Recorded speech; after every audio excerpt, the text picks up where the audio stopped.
গুলশানে Holey Artisan বেকারিতে জঙ্গি হামলার ৮ বছর পূর্তিতে নিহতদের প্রতি শ্রদ্ধা জানিয়েছে র্যাব, পুলিশ সহ বিভিন্ন সংস্থা। সকালে র্যাবের মহাপরিচালক হারুনুর রশিদ ঊর্ধ্বতন কর্মকর্তাদের সঙ্গে নিয়ে গুলশান থানার দীপ্ত শপথ ভাস্কর্যে নিহতদের স্মরণে ফুল দিয়ে শ্রদ্ধা জানান। এখন জন্ম সনদ দিয়ে খোলো বিকাশ স্টুডেন্ট অ্যাকাউন্ট, নিজের বিকাশ নিজে কর। এ সময় বাংলাদেশে আর জঙ্গিবাদ উত্থান হবে না দাবি করে র্যাব মহাপরিচালক জানান, জঙ্গি তৎপরতা নিয়ন্ত্রণে র্যাব অনেক আধুনিক হয়েছে।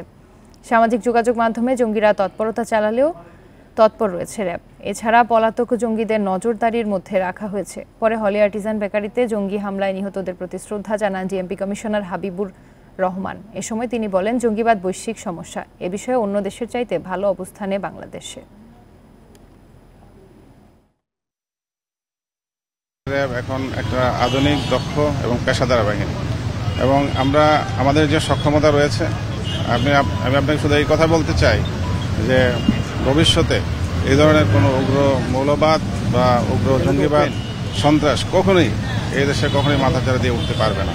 আমাদের সেই সক্ষমতা রয়েছে এবং আমরা সার্বক্ষণিক সে নজরদারি করছি।